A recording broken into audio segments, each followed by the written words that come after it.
This is unbelievable. It's the third major U.S. military intelligence breach, not this year, not this month, but this week. This time, though, the hacker climbed through a cyber window overseas to get at our secrets. The hacker, nicknamed Alf, yes, Alf, stole an Australian defense contractor's computers and in doing so was able to then steal secret U.S. weapons systems information.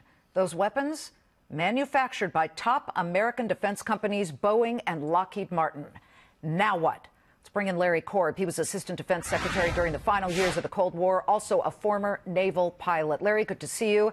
To the nuts and bolts first. This hacker was able to steal F-35 fighter jet information, C-130 Hercules aircraft, and guided bomb data made by U.S. companies. But this data was held in Australia on a computer. What does that tell you? Well, it tells us that we have to be careful about the all the information our allies have.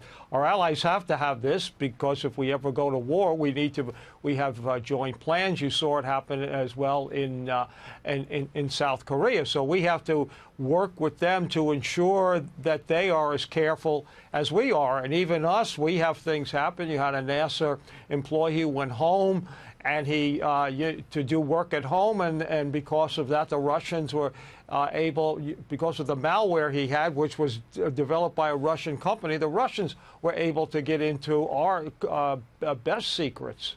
Once this Alf creature, person, who knows, got the laptop, he gained access, and this is, you guys are not going to believe this as you hear this, by using login names and passwords, admin, and guest, and password.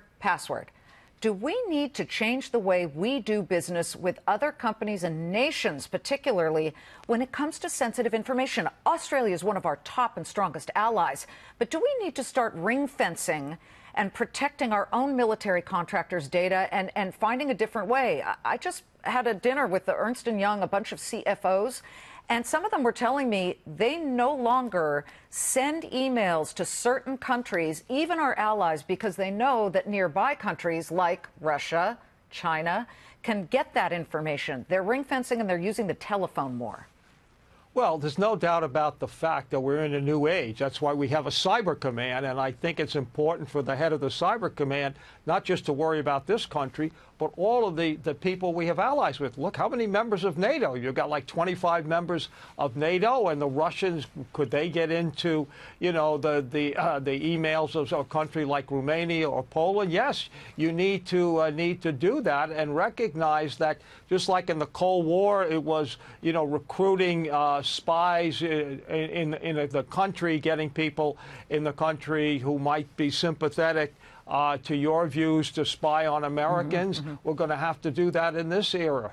The Australian government, and I should give them this opportunity, says no classified details of weapons capabilities were lost. A, do you believe that? And B, is it time now, because this protection is so cost prohibitive, is it time for the U.S. government to step in and help pay Boeing and Lockheed to upgrade their cyber protection? Well, I think they have to work with them. I mean, these companies are, you know, they do well with the business they do with the U.S. government. But I think it's important to say, if you want a contract with us to build the F-35, you're going to have to do this or that. That has to be part of the bidding process, just like, you know, previously we were, you know, we had other things we're concerned about. Yes, it has to be, and we need to, as I say, work with these other countries to make sure that they protect the information we give them. Larry, we got to run, but you were at the Defense Department, I would say, near the end of the Cold War, correct? I mean, what kind of spy mechanisms did you see back then in the 80s? Well, they were basically just individuals that people were using. I mean, we didn't have, you know, emails and things like that. But were they dropping bugs? You know, you did sweeps for bugs in the Defense Department. Yeah, and they would, you know, try and get your telephones and things like that. You know, that's what they would do. We were just beginning to have the computers then. In fact, the computers were actually developed by the Defense Department in case we ever had a nuclear war. That's what we were developing them for. Well, there's an upside and a downside always. Good to see you, Larry. Thank you so much. Thanks for having me. Larry Korb.